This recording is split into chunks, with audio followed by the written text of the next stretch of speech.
Good evening, and welcome to the SAOT Monday online meetup. This is our final meetup call, and we actually started these calls early April and have continued to extend them as people have brought forward topics that they would like to discuss.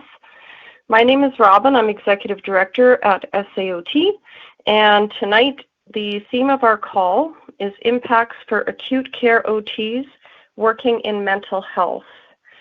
I'd like to ask Robin Scott, our president, to introduce our guests, and we also have Deb Fraze, who is an SAOT member and professional practice lead in the Calgary zone. Robin? Thank you, Robin. Welcome to everybody on the call. Wanted to welcome especially Marianne Baird, Registrar for ACOT. Marianne, how are you doing? How's ACOT? We're doing well, thanks. Still quite busy, lots of practice questions still coming through, which is excellent. There's more questions on interpreting the guidance that we've provided, and that's what we're there for, so really, really good. Fabulous. Thank you for the update. We are expecting Carmen Lazarek, the Provincial Practice Director for Occupational Therapy. However, we're just waiting for her to join our call. So I will, at this time, open up the forum for discussion and questions around what is acute care mental health really looking like these days. And Robin has noted that in the chat box, you are able to unmute your own line to speak. So for folks who are new to this area or our site, your unmute button is at the top of the screen, right above the Monday online meetups picture.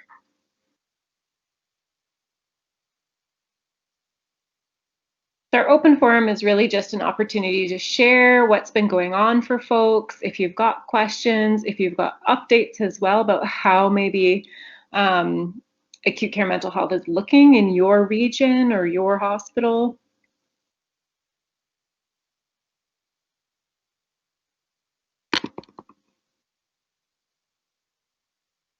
And as Robin mentioned, Deb Fraze is also on the line. So if folks have questions for Carmen, for Marianne, or for Deb and Robin, you can pass them our way.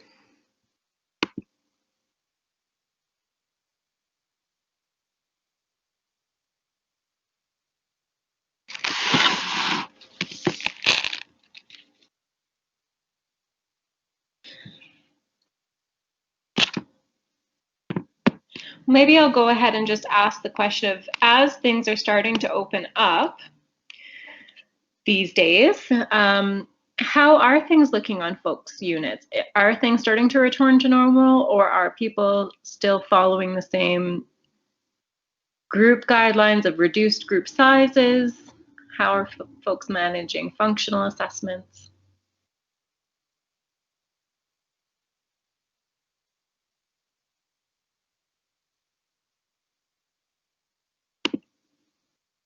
Hello, this is Janelle. Can everybody hear me? Yeah, hi Janelle, nice to see you. Hi. So I'm one of the OTs in Calgary working at the Peter Lougheed, and things are slowly starting to open up on our units. I think starting this week we have some restrictions, but visitors are allowed to come on the unit, and people are starting to be able to go off the unit if it's in relation to discharge planning. They're able to go to the bank, or if they have an appointment in the community. In terms of discharge planning, though, I'm curious as to what other OTs are doing in Calgary or in other regions. I have found that the discharge planning has been quite different with this whole COVID thing, with community resources being either shut down or restricted. And so I've had a challenge in terms of what resources I can provide to clients who might be discharged in the community. So that's been a challenge. And then in terms of functional assessments, that has changed as well, thinking about what assessment I'm going to use with a client in regards to sanitation, and whether they've done the daily COVID screen. So my practice has definitely changed day to day, but I'm just curious as to what other OTs are looking at right now. Great questions, Janelle. Does anybody have any updates or responses? Are they feeling similarly to Janelle?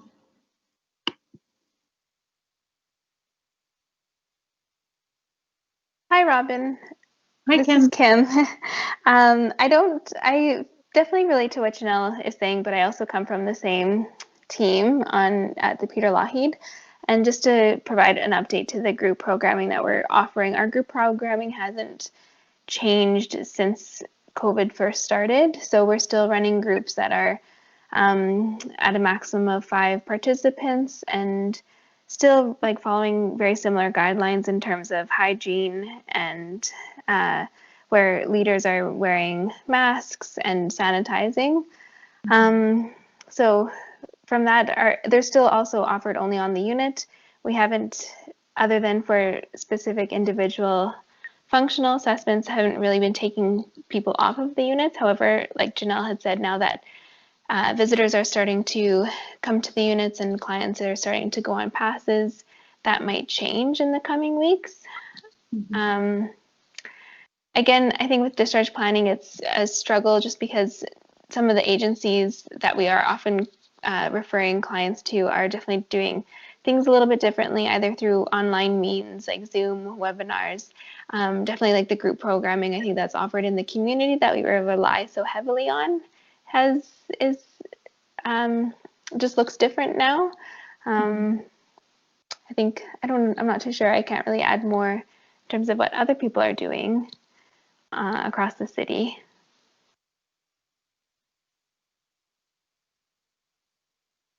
I wonder if there's anyone on the line that might be from other regions as well, not just Calgary zone, and what that might look like for folks.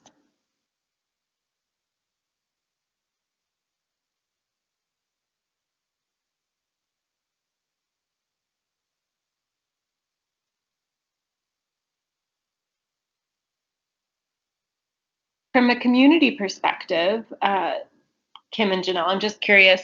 So there's programming through Alberta Health Services that has definitely been impacted, but have you also been finding that like vocational agencies have shifted what they're providing or are limited in what they're providing?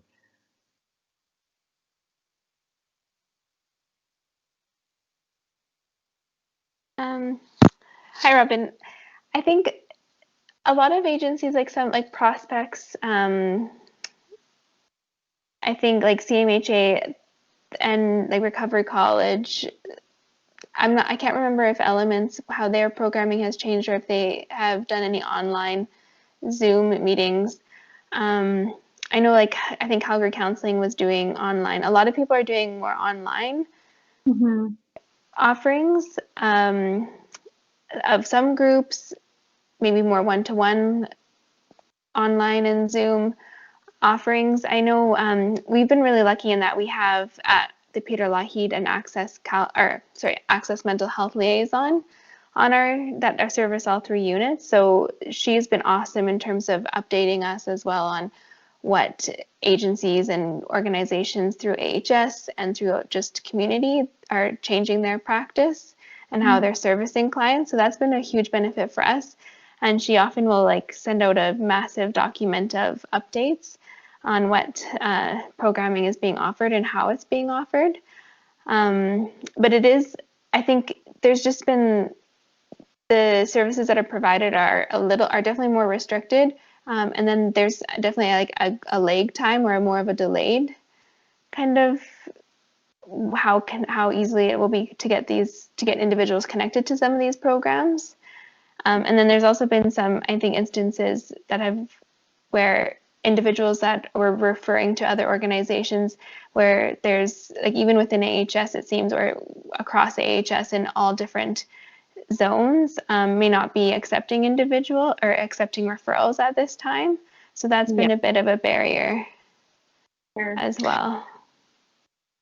Robin's just added in the chat box as well questions about clients who don't have access to computers or internet. I know for acute care units, there might be some access one-to-one, but the concern about discharging folks when there's limited resources for accessing and communicating, depending on our population and where they're staying or what services they have. Have you had difficulties with folks in that respect? I know especially for some of our units, we have a higher homeless population, so getting connected in that area can be a challenge also. It is definitely a challenge. There is some instances where we've had individuals who don't have phones or don't have access to computer or internet. There was some donations, at least to the Peter Lougheed. I can't speak to other units across the city. Some cell phones with a prepaid kind of plan attached to them. And so in some instances, I know that patients were provided with a cell phone to use and to take with them upon discharge. Now, I can't say if they're still using them or necessarily speak to how they're using them once discharged, but that has been one case but again, that's also a limited resource. So it's not really a permanent solution. And for sure, there's going to be more individuals that we'll see that come in who don't have access to computers or internet. And I mean, at the time there was the library that was also closed, but I know now the library is opening up a little bit more. So there's always that kind of potential resource that they might be able to access using computer or internet through those public spaces. Mm-hmm. Robin's just also asked, Carmen, are you on the line with us now?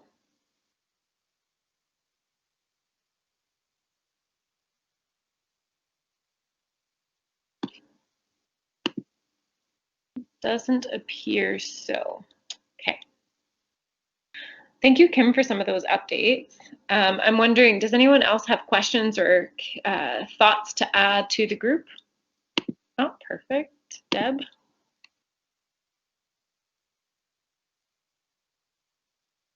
So Deb's comment is, other factors impacting access to AHS programs was some programs initially were not taking referrals at all or maintained a waitlist, or there is a stringent priority setting at referral screening.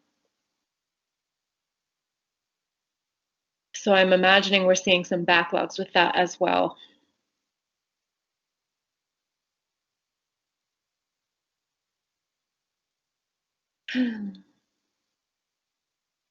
Thanks, Deb. It's Janelle here. I think just to add on to that, even some community programs who only take clients from hospitals. So I guess I'm speaking to more like Roberts Hamilton. And so it's kind of lengthened the amount of time that clients have been on the unit. And so, I've seen in terms of some clients on my case either being discharged too early because they don't want to wait for that long, or they're in hospital for lengths amount of time. So it's been a little bit challenging that way.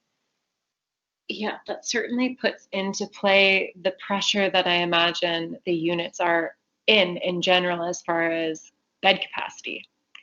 Having people come in and having turnover cycle through quickly or not quickly enough, depending on who's looking at the data.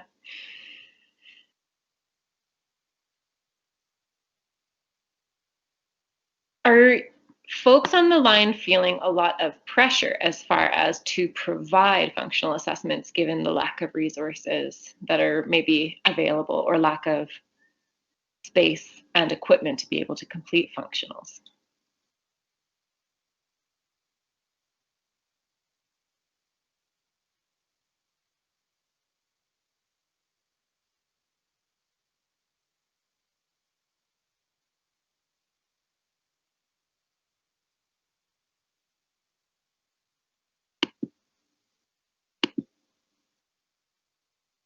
Deb, I'm wondering if you might have any other input as far as, especially from Calgary Zone, what you might be hearing from inpatient OTs who are working in acute care settings.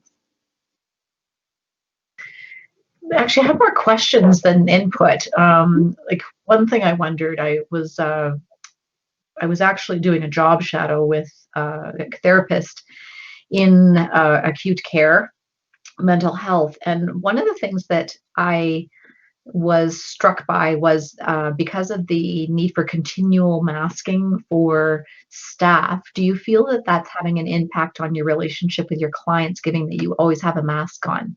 Mm-hmm.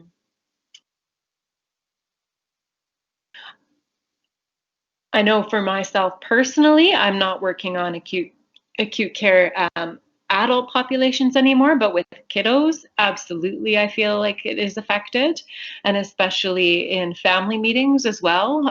So we have started having more where we were having one adult come in for the kids to do meetings and then doing Zoom meetings, trying to manage those situations without being able to see each other's faces, or sometimes when you're dealing with folks who speak different languages, not being able to look at the lips to understand what else might be saying and what else you might be catching, has definitely been a shift in the pediatric side of things. But how about for others?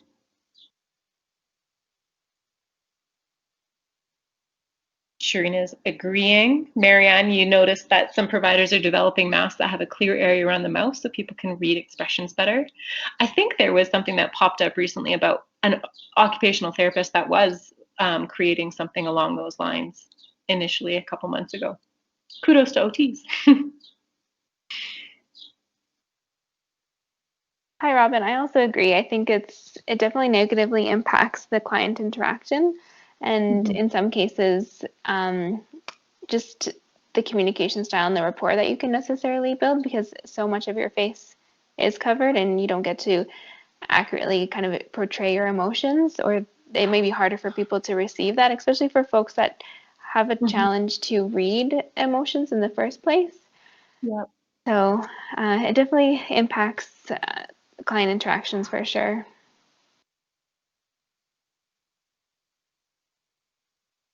The professional practice lead for OT in the central zone, so this wasn't specific to mental health, but they've been doing some work around cognitive assessments and the impact of masking on specifically to that part of the assessment.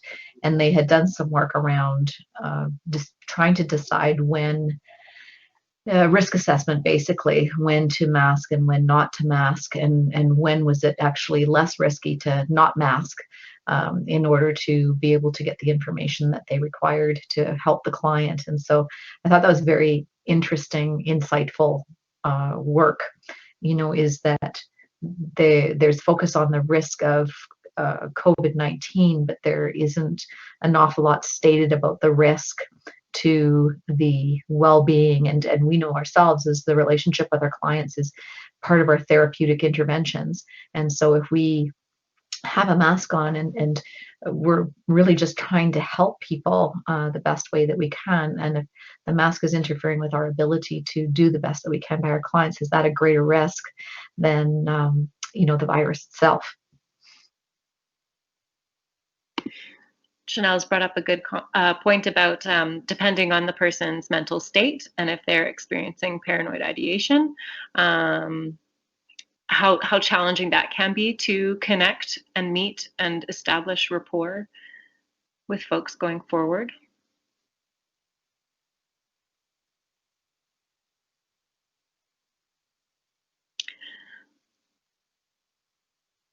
Deb, do you know if the Central Zone practice lead is going to be sharing some of that information provincially so that others are aware of the work that they've been doing? Yeah, I would imagine that it will be eventually. When I saw the materials, it was to review what was there and give some feedback. And so I would anticipate that, yeah, it's going to be made available. One of the barriers, I believe, is going to be just operational management, and will they buy into that way of assessing risk? Yes. I don't know. Well, in a time when we're focusing so much and we're seeing so much coming out about our mental health generally, and dealing with COVID. I think there is this piece too where we're sometimes neglecting and forgetting that folks who have very significant mental illness are even more so affected by everything that's going on, or trying to make sense of what it all means, what it all looks like.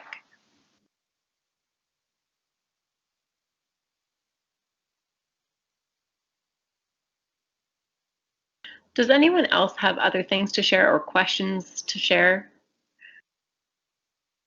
Can generate some conversation and back and forth.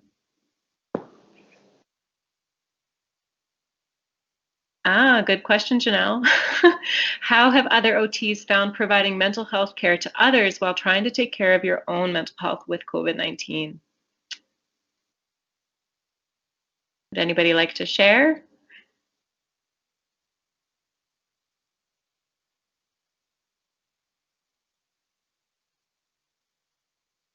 I can jump in to just share my experience so far. I think the first couple of months was definitely a bit of a shock to the system.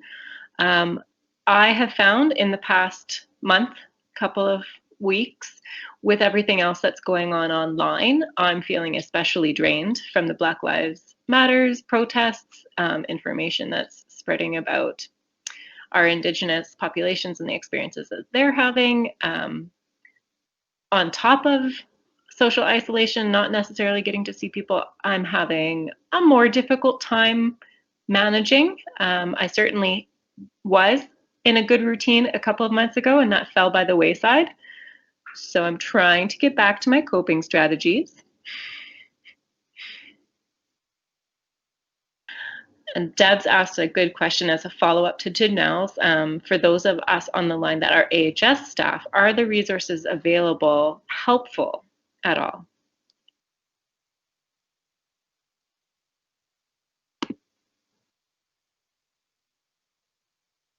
So for those of you that are on, perhaps you can add in the chat box if there are resources that you yourself have been utilizing.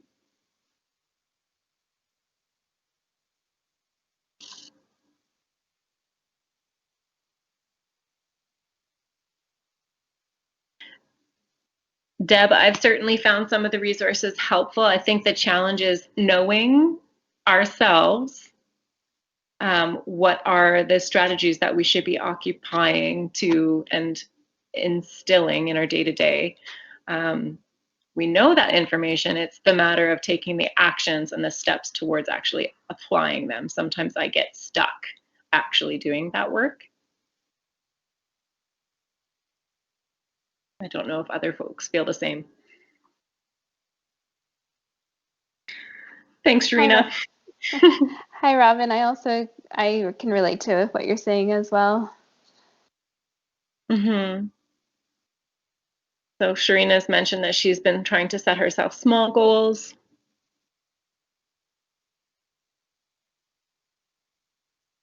In some ways, it comes back to that energy conservation strategies.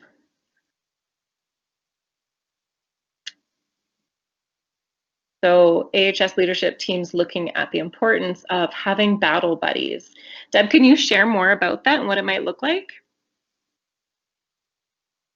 Yeah, so this arose out of a document that was written by, I think it was somebody in nursing, but it was external to Alberta Health Services. And this woman had talked to a gentleman from the military.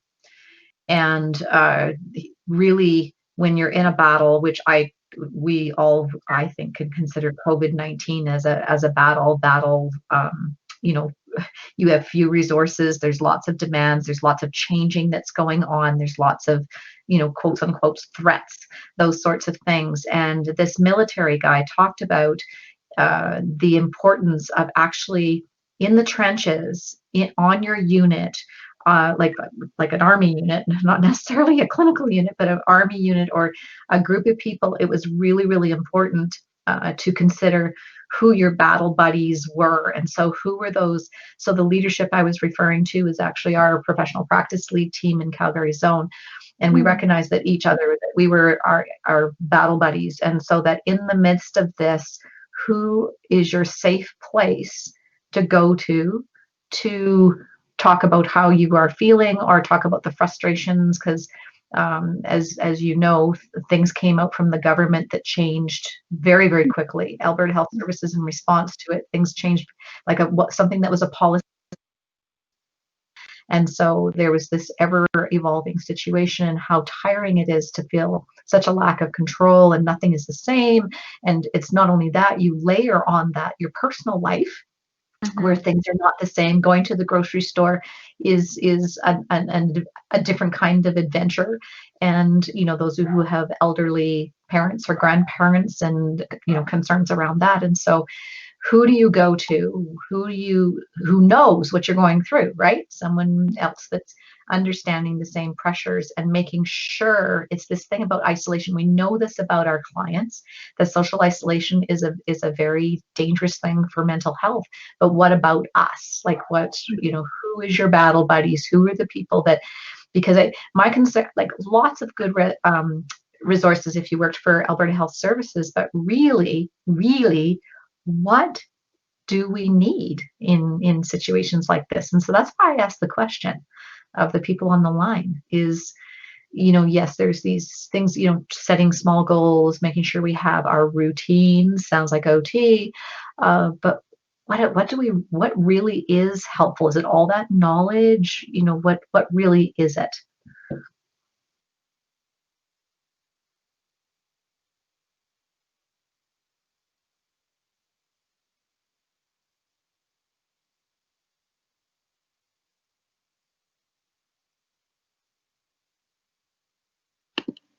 Thank you for that information. Sorry, there's some background noise, so I was switching over to headphones here. And I think that does raise some great points about who can we reach out to, who do we feel comfortable reaching out to, and who also has the capacity to sometimes hear us. I don't know about others, but especially as caregivers in the healthcare field, there's also an element of us taking on caregiver roles and maybe being that person at home for others as well. So yeah, a question about what is it that we need. I wonder, does anybody feel comfortable identifying what you yourself needs at this point in time, whether it be from SAOT, from family, from AHS? What does that look like for folks?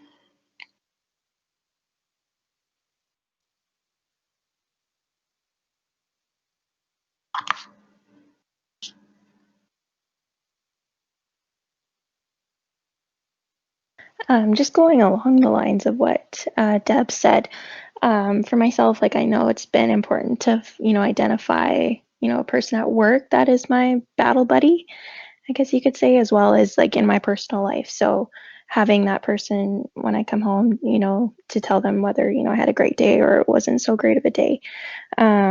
So I think that's been an important thing that I've figured out for myself in terms of what I need. And then I also do think that it's, you know, with that battle buddy system, you're keeping yourself accountable. So speaking to Sharina, you know, setting some small goals. And so I've started to do that for myself, even though it's been already, you know, 2 months of this whole COVID process. But I think, you know, towards the end of, you know, of like of this whole COVID thing, you're starting to figure out what you actually need.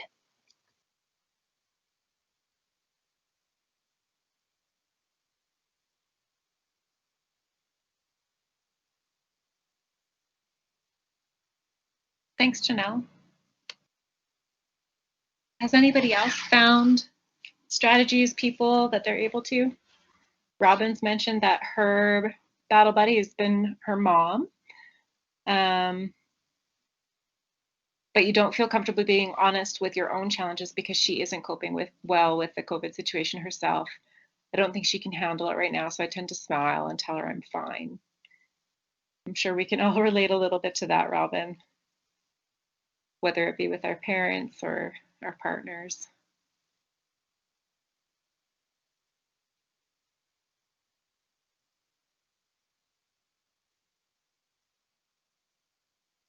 Hopefully we have other folks in our life that we can reach out to, but it is a challenge. I know we often ask one another how we're doing, but I certainly feel that we tend to gloss over how we really are so that we can continue on.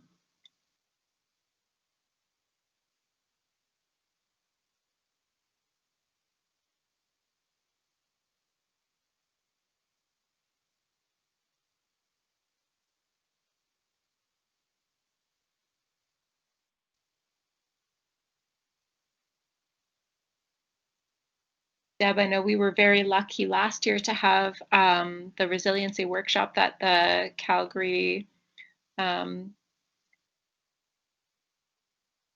crap, sorry, practice group. I'm losing my marbles now, guys, sorry. But last year we had the resiliency workshop that was put on by Deb and members of the Calgary Zone of Practice. Is that what it's called, Deb? Sorry. Yeah, no, that's totally okay. It's the OT Professional Practice Council. Yeah. Thank you. I have so many acronyms rolling around in my head these days. So I'm curious to see as we continue forward what our key takeaways will be and whether we can apply that in future sort of resilience sessions, and if we give ourselves some of that time to even reflect on it day to day, week to week. What does resiliency look like for us at these moments?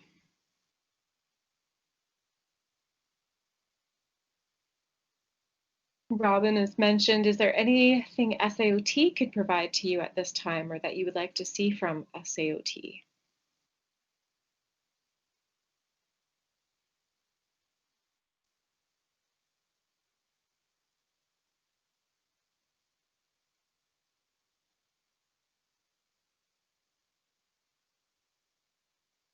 Or perhaps things that people have seen in other areas, not just here in Alberta, but across the country or down in the States?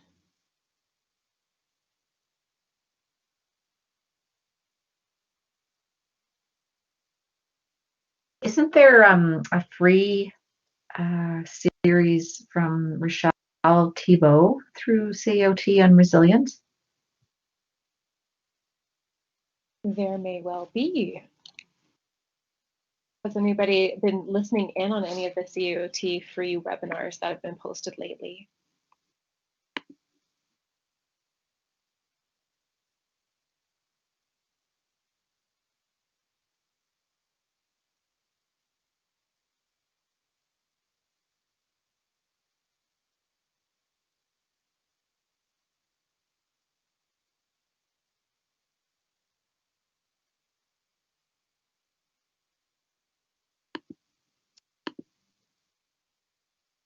I wonder if there's anyone on the call that has other questions around functionals that we were talking about earlier, or additions to the conversation we're having now about resiliency and taking care of our own mental health.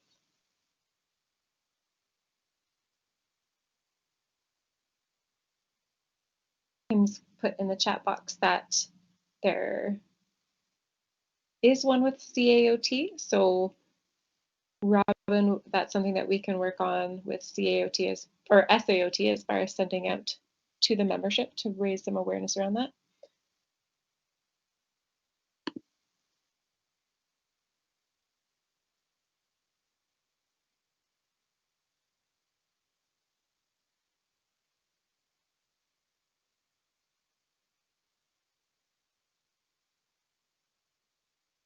Janelle, I know we haven't fully addressed the idea of functionals and what other places might be doing and how they're coping and managing with those aspects.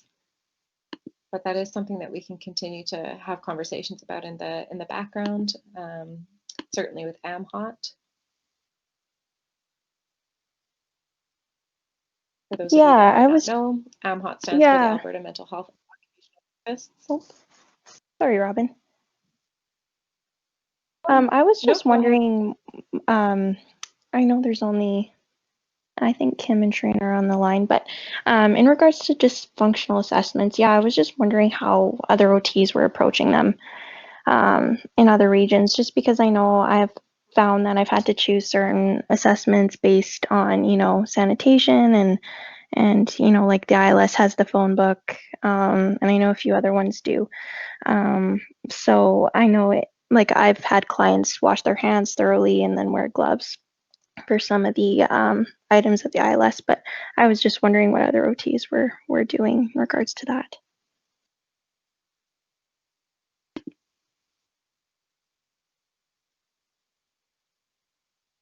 Again, I know my assessment tools aren't quite like yours anymore, but in the pediatric world, that's honestly what I've been doing when I have to do one-to-one assessments with the kiddos. As much as possible, I'm getting them to wash their hands prior, making sure that they have gloves as needed, that they're wearing their masks. For any paper-based products, if it's possible or reasonable to laminate things, I've been trying to do that where it's appropriate. But certainly for a larger assessment that requires bigger books for people to leaf through to find information, that might be more of a challenge, especially considering that we're still trying to follow those standardized assessment processes.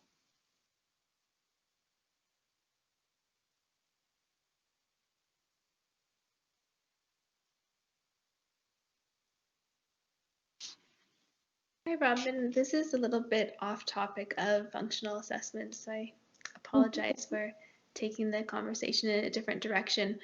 But one thing I'm wondering is with the Calgary zone starting to standardize the group programming across the adult inpatient sites, I'm curious how that will look and whether standardization of the group programming will change how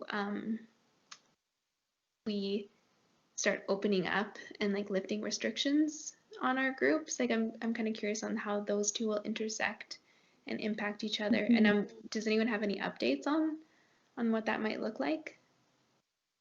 Deb, I might turn that one over to you since you have a bit more information on that. Yeah, I was hovering over my unmute button. So yeah, no, that is such a good question. And I would suspect that you're probably ahead of the curve in considering that question. To look at the standardization, because as you know, there was some um, ongoing issues and ongoing development and evaluation. And so I personally have not heard anything. I can certainly find out. I think that's actually a really good question to ask.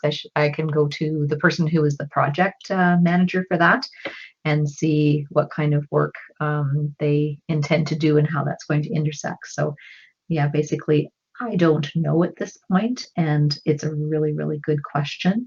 I would suspect it's going to have to, just because of if you're going to continue to have decreased numbers in your groups, then you end up having to run a group more often at times if there's the need, right? And so that impacts on the standardization across the sites. I know the lack of standardization became very apparent when the COVID-19 happened, because some units shut their units completely down. There was nobody in, nobody out. And then others were still taking clients out for smokes. And, even just that very basic level varied a lot. And so it'll be interesting moving forward. But yeah, I will take that question forward. Thank you for asking it. Thank you for doing that, Deb.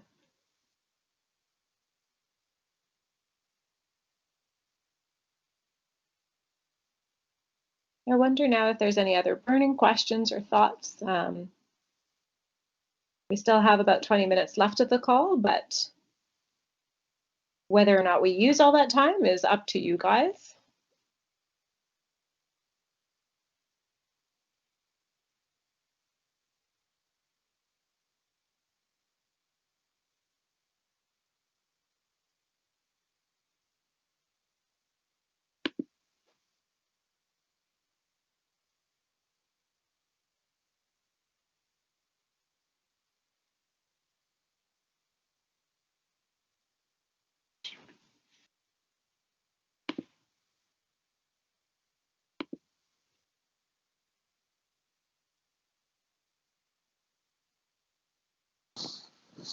Hi, Robin. I personally don't have any more burning questions or none that I can think of right now, but I'm not sure with the rest of the group, if there's any outstanding questions or concerns or ideas or thoughts floating around, but I do definitely appreciate all of the parties and the individuals coming to meet on a virtual space.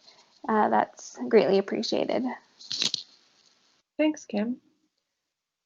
Yeah, I think at the end of the day, as we continue to see things opening up and things returning somewhat to a new sense of normal, whether that be the standardization of groups, how we're completing our functional assessments, what mental health resources continue to be developed, and what new strategies might be put out there into the community, where there will continue to be questions and continue to be shifts. We're certainly rolling with the waves at this point. I think the other thing that Alberta Health Services staff need to also keep in mind is that the direction from the senior leadership has been very, very clear, and that is that electronic virtual health is here to stay, and that there is the assumption now that it isn't seeing somebody, you know, how we used to is can we do this virtually? And that's the first question. And so one of the things that certainly in practice leadership we're grappling with is when is it in, when is it out? You know, when is it that you cannot do this virtually, and when do you have to do this on a one-on-one basis, or when you actually have to see people?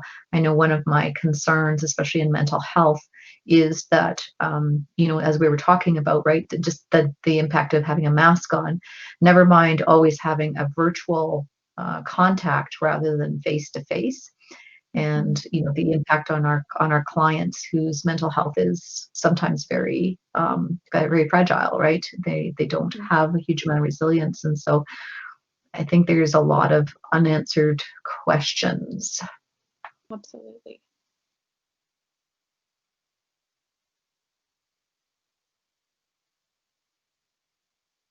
I'm expecting there to be with all of this new learning about how we do these things, what the assessments will have to shift to, and what the conversations will look like about, as you say, what is imperative to be there in person versus what can be done online. That will really hopefully shed some new light on and new direction for mental health practice.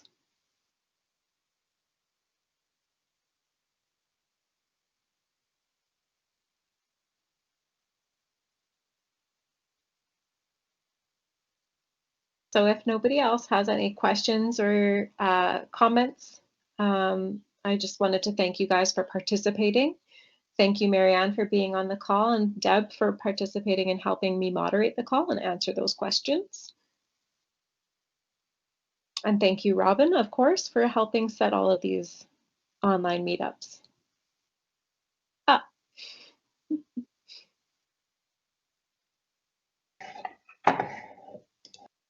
So with that, we'll bid you all a lovely evening. And do stay in touch if you've got other questions. We'll do our best to connect and support with you.